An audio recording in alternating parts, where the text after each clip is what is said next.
मेरा नाम राजशेखर है और आज के सेशन में मैं आप सबका स्वागत करता हूं। आज हम बात करने वाले हैं कुछ क्वेश्चंस के बारे में जो यूपी बोर्ड के एग्ज़ाम में क्लास 12 में पूछे जाते हैं।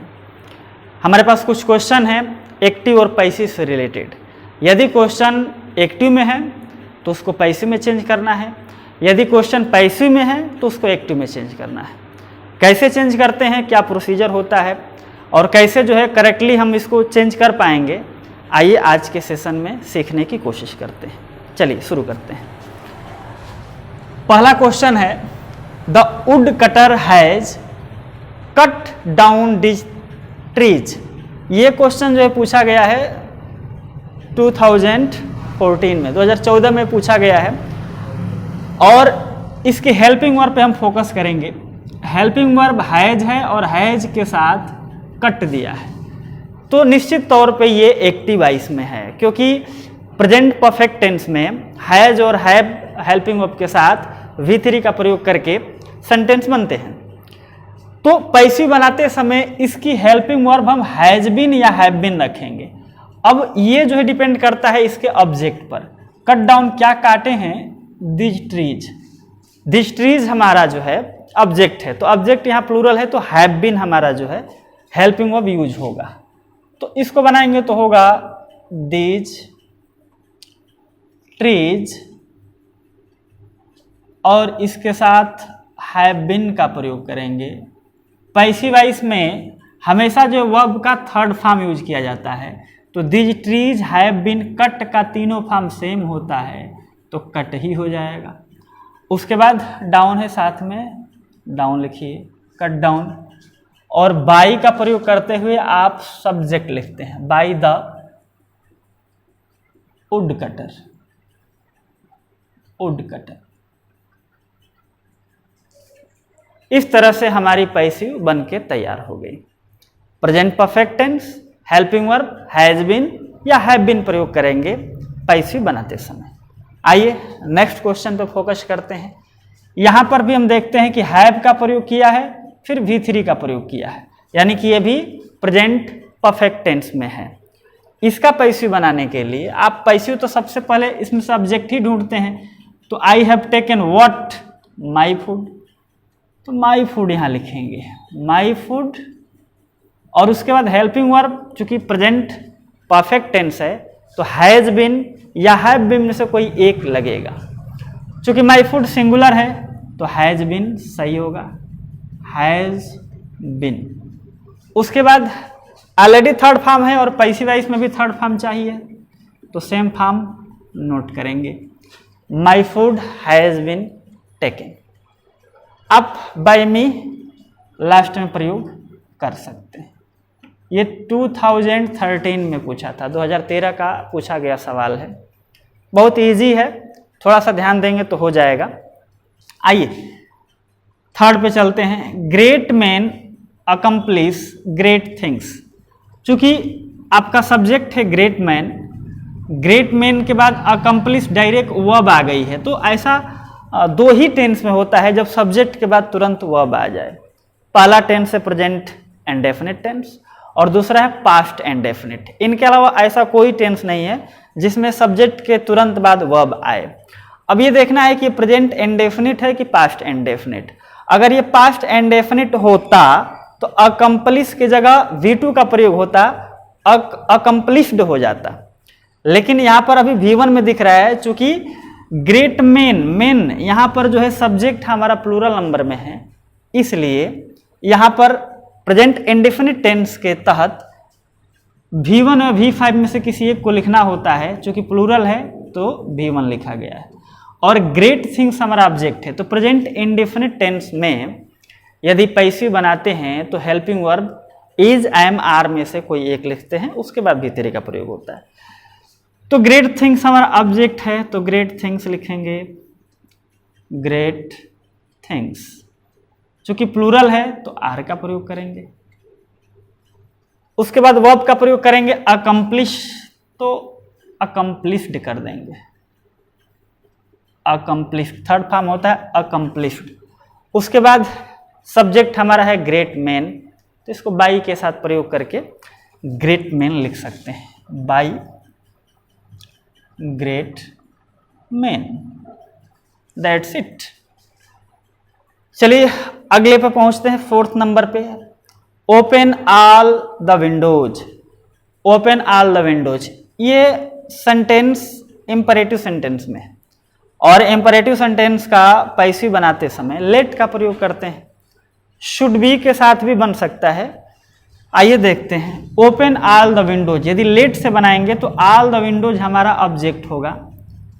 Let all the Windows, let all the Windows, उसके बाद बी का प्रयोग किया जाता है, ऑल विंडोज बी। ओपन, उसके बाद वर्ब लगेगी और वर्ब का थर्ड फॉर्म लगेगा, ओपेंड। इस तरह से आप लिख सकते हैं, let all the Windows be opened. लेकिन अगर इसको आप शुड बी से बनाना चाहते हैं तो आप ऑल द विंडोज जो ऑब्जेक्ट है वहां से शुरू करेंगे, all the Windows should be का प्रयोग कीजिए, शुड बी, उसके बाद वर्ब का third form, should be opened. ये हो गया आपका दो तरीके से पैसिव वॉइस। 5th में आते हैं, we shall be blamed by everybody. अब यहां पर देखिए, शैल के साथ बी का प्रयोग किया है, और shall be future continuous tense की हेल्पिंग वर्ब होती है। लेकिन फ्यूचर कंटिन्यूअस टेंस की हेल्पिंग वर्ब होती है तो उसके साथ V4 लिखा जाता है, ING वाला फॉर्म यूज किया जाता है। लेकिन यहाँ पर तो V3 यूज किया गया है, तो शैल बी के साथ अगर V3 यूज किया गया है तो ये पता चलता है ये पैसिव वॉइस में है। और इसको एक्टिव में अगर बनाना पड़ेगा तो ये मान के चलिए कि अगर एक्टिव में बनाना है तो शैल बी अगर यूज किया है तो हेल्पिंग वर्ब हमारी विल या शैल होगी, क्योंकि फ्यूचर इंडेफिनिट टेंस की हेल्पिंग वर्ब शैल और विल होती है। पैसिव बनाते समय उसकी हेल्पिंग वर्ब शैल बी या विल बी हो जाती है। चूंकि शैल बी के साथ V3 आया है तो हम कंफर्म हो जाते हैं कि ये सेंटेंस ऑलरेडी पैसिव वॉइस में है, इसको एक्टिव वॉइस में बनाना है। तो बाई के साथ एवरीबॉडी प्रयोग किया है तो यही हमारा सब्जेक्ट बनेगा। तो एवरीबॉडी से शुरू होगा, एवरीबॉडी, एवरीबॉडी है तो विल लगा लेंगे, एवरीबॉडी विल। उसके बाद V1 का प्रयोग किया जाएगा, क्योंकि फ्यूचर इंडेफिनिट टेंस में V1 का ही प्रयोग किया जाता है। तो फिर ब्लेम लिखेंगे, एवरीबॉडी विल ब्लेम, और ब्लेम लिखने के बाद इसका ऑब्जेक्ट यहाँ लिखेंगे। तो ऑब्जेक्ट ये है V, क्योंकि पैसिव वॉइस तो ऑब्जेक्ट से ही बनता है। तो V ऑब्जेक्ट है, V का ऑब्जेक्ट अस होगा, ऑब्जेक्टिव केस में जाएगा, यहाँ पर फुल स्टॉप, सेंटेंस हमारा कंप्लीट होता है। आइए 6 नंबर पे आते हैं, he may send his servant if he does not come। ये 2012 में पूछा है। he may send his servant, इसमें 2 सेंटेंस है। पहला है कि he may send his servant, पहला सेंटेंस। दूसरा है if he does not come। अब इस सेंटेंस को थोड़ा देखिए, इसमें जो है मेन वर्ब के रूप में कम का इस्तेमाल किया गया है, और कम जो है इंट्रांजिटिव वर्ब होता है। तो इंट्रांजिटिव वर्ब का पैसिव बनाना तो पॉसिबल है नहीं, तो उसको वैसे ही छोड़ देंगे, क्योंकि if he does not come इसका पैसिव बन ही नहीं सकता है, क्योंकि इसमें एक इंट्रांजिटिव वर्ब का प्रयोग किया गया है, अर्थात इसमें कोई ऑब्जेक्ट ही नहीं है। तो जब ऑब्जेक्ट नहीं है तो पैसिव भी नहीं बनेगा। लेकिन इसका पैसिव बन सकता है, he may send his servant. Send, send का ये ऑब्जेक्ट है, हिज सर्वेंट, तो यहाँ से बस इसका पैसिव बनेगा, उसका पैसिव नहीं बन पाएगा। तो इसका पैसिव बनाएंगे तो होगा हिज सर्वेंट मे। तो मे का पैसिव बनाते हैं तो इसके साथ बस बी ऐड हो जाता है, his servant may be send. Send का थर्ड फॉर्म सेंट, तैयार हो चुका है आपका passive, his servant may be sent. और ही सब्जेक्ट है तो हम बाय हिम लिख सकते हैं, कोई दिक्कत नहीं, बाय हिम। और बाकी उसी तरह से कॉपी कर देंगे, क्योंकि इनका पैसिव संभव ही नहीं है तो फिर हम बना भी नहीं पाएंगे। तो इसको ऐसे ही नोट कर देंगे बिना किसी परिवर्तन के। His servant may be sent by him if he does not come. Last देखते हैं, मे आई सी दिस बुक। अब इसमें जो है मे आई सी दिस बुक, यहां पर फुल स्टॉप की जगह क्वेश्चन मार्क रहेगा। मे आई सी दिस बुक, मे का पैसिव है ये, मे का एक मैंने मे का मॉडल ऑक्सिलरी वर्ब है मे, इससे बना है तो ये इंट्रोगेटिव सेंटेंस इस समय है, इसलिए मैं शुरू में यूज कर दिया है कि मे आई सी, परमिशन मांग रहा है, मे आई सी दिस बुक। तो पैसिव बनाने के लिए आपको ऑब्जेक्ट चाहिए, तो दिस बुक आपका ऑब्जेक्ट है, वर्ब के बाद आया है, क्या देखने की बात कर रही है किया जा रहा है, तो दिस बुक। तो दिस बुक ऑब्जेक्ट है, तो इसमें सिंगुलर प्लूरल का झगड़ा होता ही नहीं है, तो मे को मे लिखिए, उसके बाद ऑब्जेक्ट लिखिए, may this book, may this book, उसके बाद बी का प्रयोग करेंगे, मे दिस बुक बी, क्योंकि जो भी मॉडल्स हैं, चाहे विल है, शैल है, शुड है, वुड है, इन सब का जो है पैसिव बनाते समय उनके साथ बस बी ऐड कर दिया जाता है। चूंकि मे और बी, तो बी जो है मे के तुरंत बाद नहीं नोट होगा, बल्कि सब्जेक्ट लिखने के बाद। यहाँ पर सब्जेक्ट दिस बुक है, एक्टिव है, इसका ऑब्जेक्ट है, हमारा पैसिव का सब्जेक्ट बन रहा है।